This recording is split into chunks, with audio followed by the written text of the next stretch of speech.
Este é o podcast da comunidade Arca do Senhor, onde a fé encontra sua voz e o culto ganha vida através do áudio. Venha fazer parte da nossa comunidade. Convidamos você a visitar nossa igreja localizada na Aldeia da Serra, em Barueri. Acompanhe a comunidade Arca do Senhor em nossas redes sociais e fique por dentro de todas as novidades e conteúdos exclusivos. Maravilha! Chegamos à metade, né? Uma série de 12. Hoje é a de número 6, onde nós fechamos o assunto relacionado com o outono, né? A gente vem falando a respeito de Ana, de Eucana, né? Normalmente a gente pensa nesse casal, né?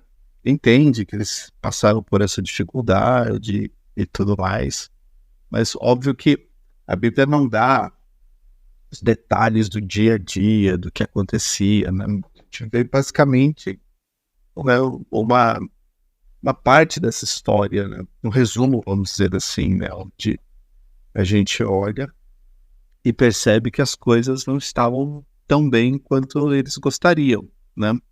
Por isso que aqui a gente tem que ter esse cuidado, e não é só para o casamento, né? Eu acho que para tudo aquilo que Deus coloca nas nossas mãos, temos que ter essa preocupação de manter, né? Porque é uma bênção de Deus, né? Então, não podemos tratar de qualquer jeito, né? Tem que preservar, tem que manter.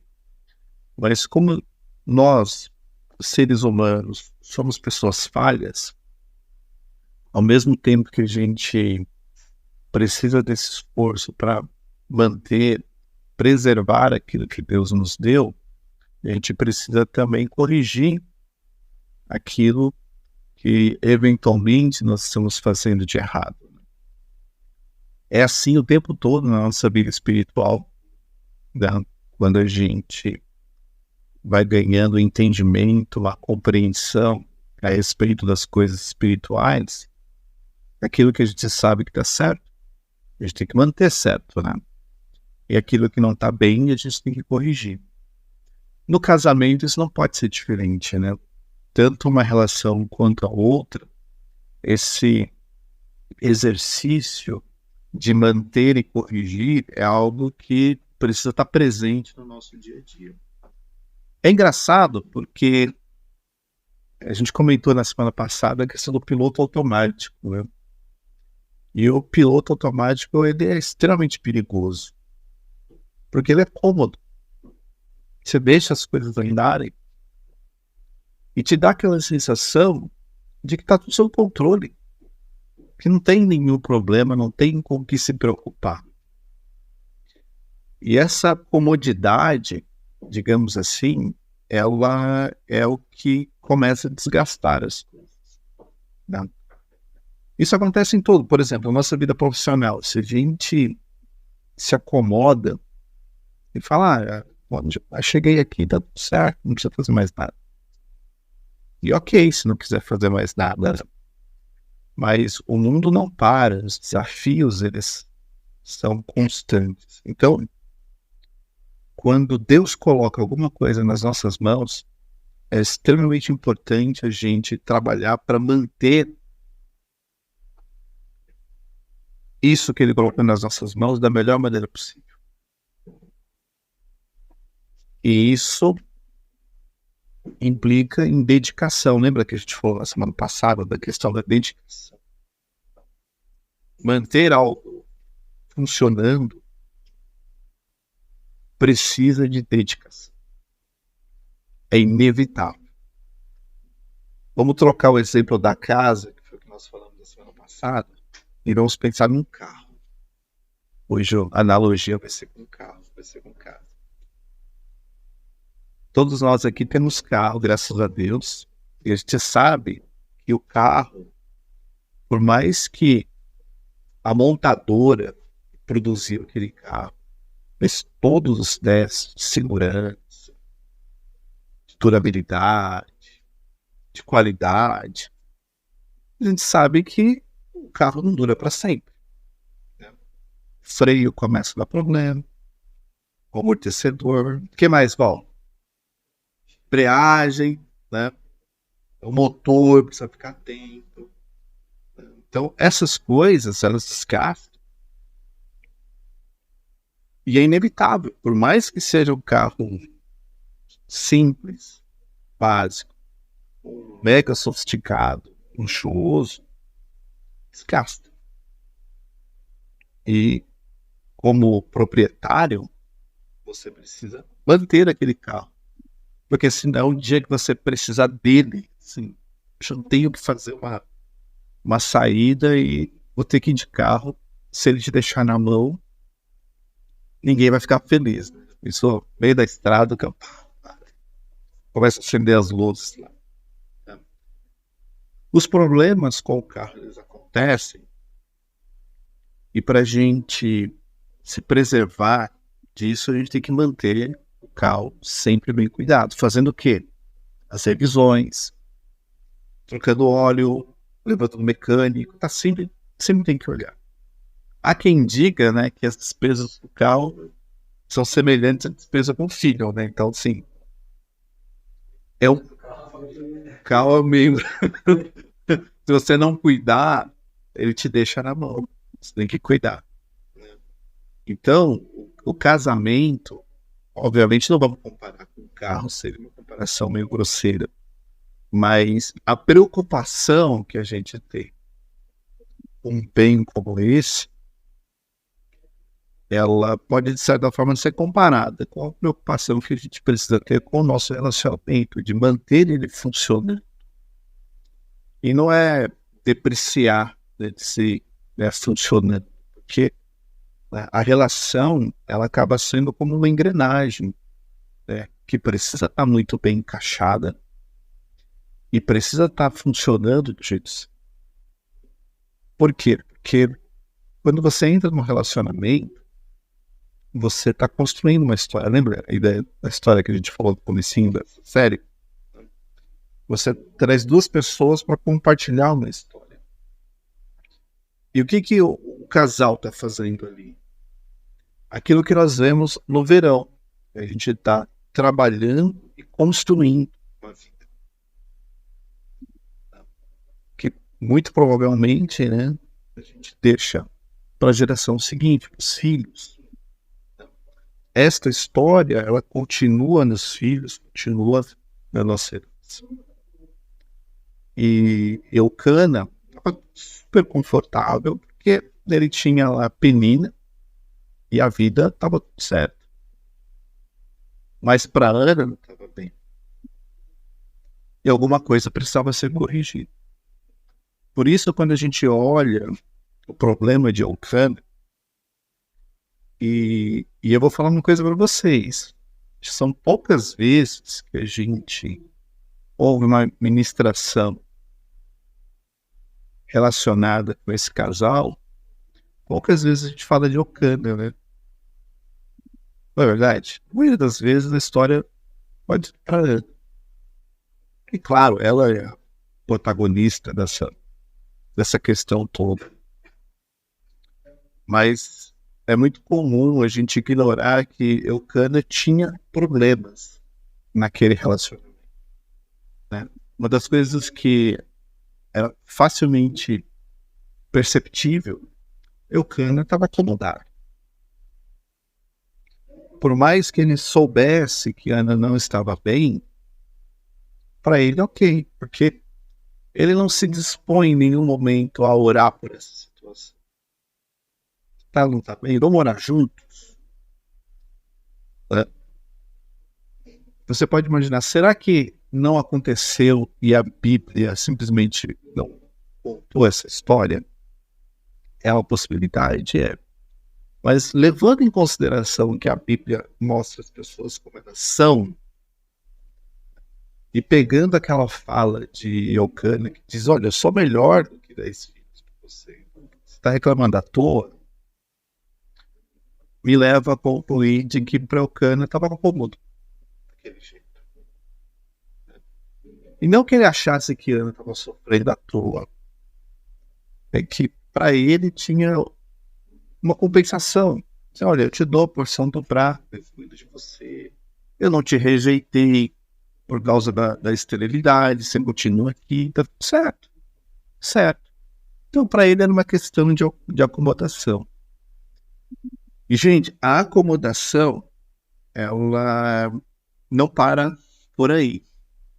A acomodação tira da gente a atitude. Porque se você está acomodado, por que se mexer, né? Tá frio, né? A gente tá numa semana fria. Imagina quando você tá lá, né? Deitado no sofá, aquele cobertorzinho bem quente. Aí você pensa assim, vamos fazer uma pipoca? Ontem aconteceu isso em casa, né? Vamos fazer uma pipoca. Mas e a coragem de levantar, né? Não entendi, irmão. E quando, né?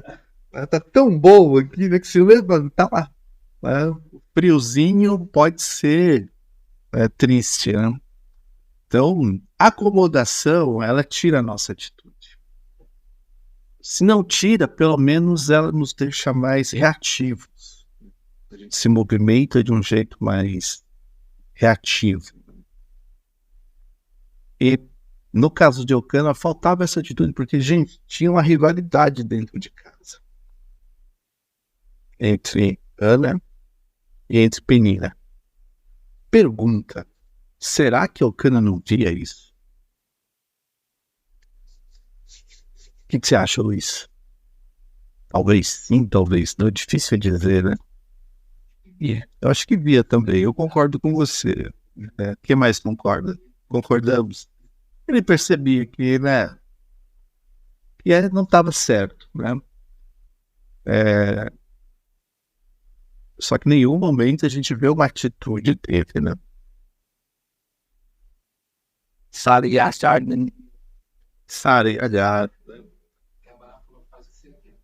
E é engraçado porque agora você trouxe um ótimo exemplo para ajudar aqui. No caso de Sara e Agar, né? A atitude também não veio de Abraão. Né?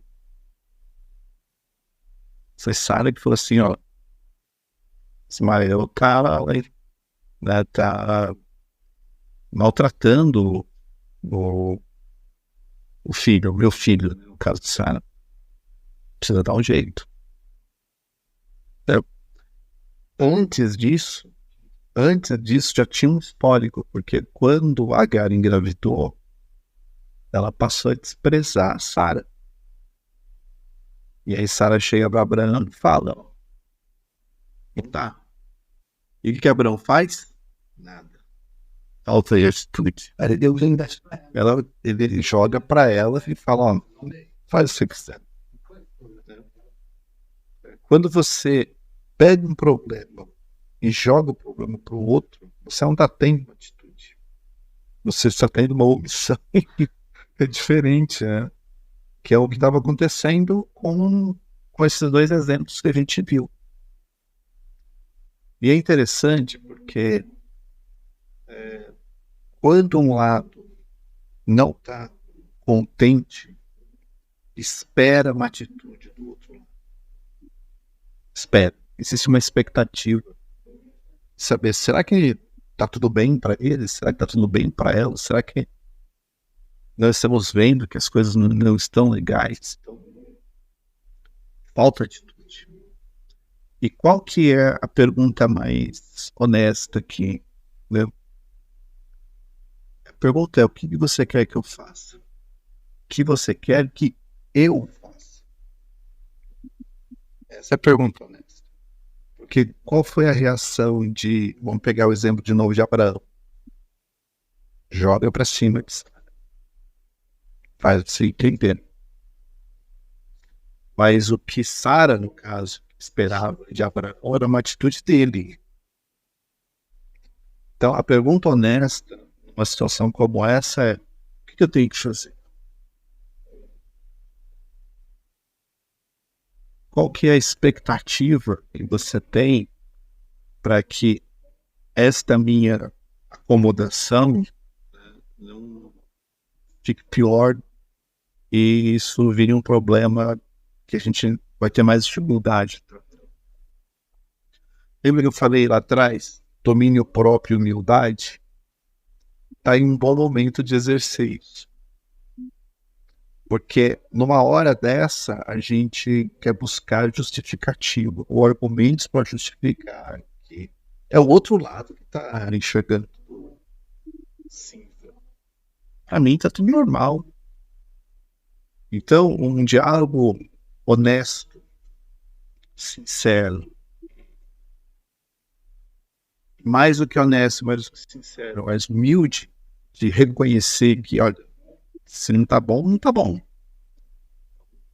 E se tivesse, os dois estariam ok com isso. Faltou atitude de Elcana. E isso, consequentemente, faz com que a gente perceba uma insensibilidade.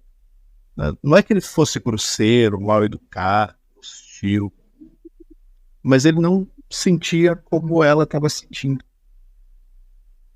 Ela não estava feliz, ela estava triste por conta da rivalidade, por conta da situação.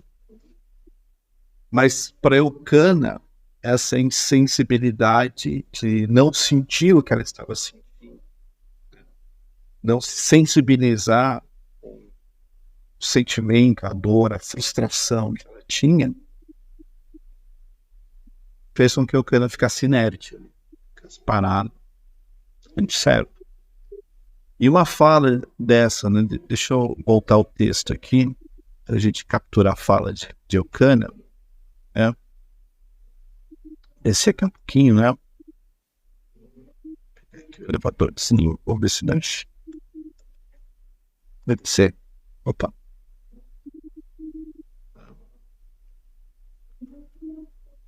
Ana, por que você está chorando? Por que não quer comer? Por que você está tão triste? Será que eu não sou melhor para você do que 10 filhos? Isso dá para ver que ele, de certa forma, ele sabia, né? E a coisa não estava bem, mas ele não teve sensibilidade o suficiente para dizer, não, realmente, Ana, a gente precisa conversar, né? Para ele já tinha até a solução, né? Solução sou eu. O que ele fala, solução sou eu. Aqui, ó, melhor do que 10 filhos. Ó. Resolvi teu problema, Ana. Não precisa mais chorar. Só que o que acontece? Ana poderia muito bem abrir mão daquilo e falar assim, quer saber?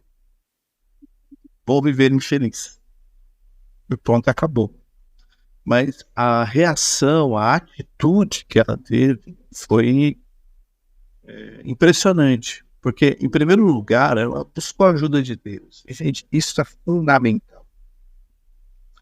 Todos nós, nas nossas lutas, independente se são lutas relacionadas com o nosso relacionamento, ou na vida profissional, financeira, qualquer esfera da nossa vida, temos que buscar ajuda em Deus.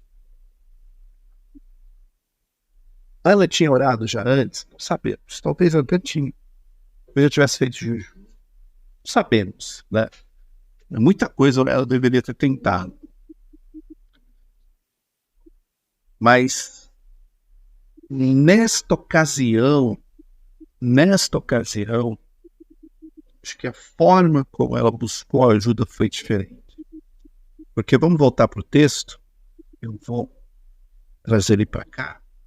Vamos olhar de novo, né? Vamos visitar o texto. Certa vez, então foi algum momento, depois dessa conversa que Elcana teve com ela, depois de terem comido e bebido em Siló, Ana se levantou, né? E Ana, né, com amargura de alma, orou ao Senhor e chorou muito. Ali estava diferente, né? Porque ali Ana estava com aquela amargura, com aquele choro, né? E talvez ela tivesse chorado muitas vezes antes, não era a primeira vez. Mas o que ela fez de diferente das outras ocasiões? Ela fez um voto. Ela fez um voto. Dizendo, Senhor, se de fato, né, eu acho, né, muito forte, olhares para a aflição da tua serva e te lembrares de mim, e não te esqueceres da tua serva, e lhe deres um filho homem, eu o dedicarei ao Senhor por todos os dias da sua vida, e sobre a cabeça dele não passará navalha. Só pegando esse exemplo, né? Não passará navalha, se não cortar o cabelo, para a sociedade daquela época, e conforme o costume da lei, era um sinal de que aquela pessoa era dedicada a Deus. Né? Era um sinal, era uma forma visível de quem estivesse passando por assim, ó, tá vendo aquele homem cabeludão? Né? Imagina, quando você não corta o cabelo, o que acontece? Ele fica desalinhado, né? Não é verdade? Não é verdade? Cabelo, ele dá trabalho, né? Ele cresce, ele, né, comprido, ele racha as pontas, né? Dá um trabalho. Então imagina que ver um homem cabeludo naquela época era um sinal de que né, esse aqui se dedicou ao Senhor, né? Então era um sinal visível. Então o que mudou para Ana? Agora ela parou de olhar para a sua própria dor, para a sua própria frustração, e falou, quer saber? Se Deus me der um filho, ele não vai ser meu, vai ser dele. Simples assim. Assim, olha, eu não quero mais um filho para mim, eu quero um filho para dar para o Senhor, para que ele seja dedicado a Deus, para que ele cresça com o Senhor, ande com o Senhor, seja um homem de Deus. Então, o que mudou, né, sinceramente, é que Ana, enquanto ela olhava para ela, né, talvez pelo status, né, de ser mãe, de ter essa malignidade quebrada da sua vida, não passar mais vergonha, não poder encarar a rivalidade de Penina de igual para igual, porque agora também sou mãe. Né? Quando ela abriu mão dessas coisas, ela entendeu, né, que não dependia da expectativa dela. O que dependia é da expectativa diante de Deus. O posicionamento, o que eu quero dizer com isso? O posicionamento de Ana não estava mais centrado na sua necessidade, mas no que Deus poderia fazer. E quando o relacionamento está ruim, e se a gente tem o entendimento que, olha, Deus nos uniu, nós temos a bênção do Senhor, estamos passando por uma fase de outono, e as coisas não estão tão alinhadas como poderia ou como deveria, vamos ter um posicionamento, mas não buscando a nossa satisfação pessoal, mas buscando a glória de Deus dentro desse posicionamento. Vamos colocar isso nas mãos do Senhor e vai dizer, Senhor, a gente não sabe fazer certo, porque se a gente soubesse, já teria feito. Mas naquilo que nós acertarmos, naquilo que nós combinarmos, naquilo que nós fizermos, que seja para a honra e glória do Senhor. Que não seja só para a gente, para assim, passou, que bom, vira essa página. Mas que seja para um amadurecimento, fortalecimento, né? Que seja para um posicionamento que no final não envergonhe os outros. Porque talvez para Ana o que ela queria era calar a boca de Penina. Quando ela entendeu que não era isso que Deus esperava dela, não era dessa forma que Deus ia mudar o estado dela. Só ia mudar o estado dela quando o foco deixasse de ser o seu problema e passasse a ser a glória de Deus. E é impressionante porque ela ora, e Deus, deixa eu voltar para cá, e Deus concede o desejo. E, gente, né, se você pegar a história de Israel, certamente Samuel está entre aqueles 5 notáveis do Antigo Testamento, que dificilmente a gente deixaria de fora. A gente poderia talvez deixar de fora, né, Sansão, poderia deixar de fora, né, Noé. Mas quando você olha o que Samuel fez pela nação de Israel, né, esse não pode ficar de fora. Porque com Samuel, a idolatria que antes imperava dentro de Israel foi praticamente eliminada.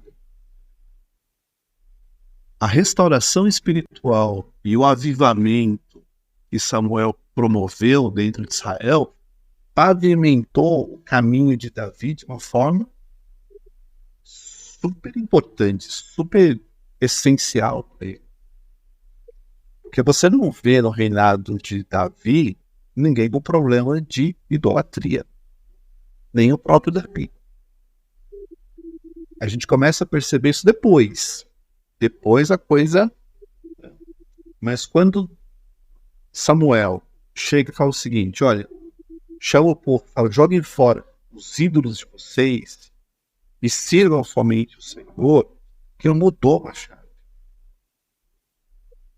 Quando Eli e os seus filhos morreram porque eram rebeldes, Deus tinha um Samuel para julgar Israel. A nação não ia ficar desamparada. Tinha alguém que foi levantado por Deus porque tinha o posicionamento de uma mãe que falou: se o Senhor me der, eu dou para o Senhor de volta. Simples assim. Tá? Então, quando a gente olha para uma situação como essa, o nosso posicionamento, né, eu busco a ajuda de Deus, me posiciono para colocar isso nas mãos dele. E não pode ser algo do tipo, eu vou fazer aqui, e talvez, né, a gente está falando hipoteticamente, né, fosse um pouco da motivação de Ana no começo, do tipo, eu só quero para calar essa situação, acabar com essa minha vergonha, acabar com a minha frustração. Quando Ana falou assim, não, eu não quero mais pensar em mim, agora, Senhor, é o seguinte, se o Senhor me der, eu te dou. Impressionante, né? O Senhor coloca nas minhas mãos e eu coloco de volta nas suas mãos. E isso é o que nós precisamos para todas as áreas da nossa vida, não é nem só para o casamento. Senhor, o que o Senhor me der, eu vou colocar de volta nas tuas mãos. Porque nas mãos de Deus continua a bênção. E tudo aquilo que nós pedirmos para qualquer circunstância da nossa vida, que seja para a honra e para a glória do Senhor. Se a gente pede do jeito certo, a gente recebe. Tem um versículo que diz, né, que vocês oram, né, e não recebem, por quê? Porque ora errado, porque ora mal. Porque não pede do jeito certo. Porque a motivação do pedido está errada. Não pode ser uma coisa assim, tá, eu vou fazer isso, eu vou mudar só para acabar com essa situação que eu não aguento mais. E às vezes acontece isso, né? Ah, porque você é insensível, porque você é isso, porque você é aquilo. Tá bom, então eu vou mudar para a gente acabar. Porque mas para de ficar martelando isso na ideia. Então, a gente não quer para glorificar a Deus, a gente quer para virar essa página e acabar definitivamente. Então, se a gente muda a estratégia, se a gente tem o posicionamento correto, com certeza o desdobramento disso é aquilo que Ana viveu. Se ela teve mais filhos ou não, provavelmente sim. Mas acho que o mais importante aqui é esta atitude que ela teve de parar de olhar para a sua aflição e buscar algo que glorifique a Deus. Amém? terminamos por aqui. E dessa forma a gente termina, então, essa estação. E na próxima semana, a gente começa a falar do inverno. E o que eu posso dizer para vocês? Que o inverno é um momento de luta. Muita luta. E o casal que nós vamos falar, inverno, que acho que é um dos casais que mais teve que lutar pelo seu relacionamento, José e Maria. Esses tiveram que lutar. Estava tudo contra eles. Tanto socialmente quanto espiritualmente. Amém? Então continuamos na próxima semana, se Deus quiser.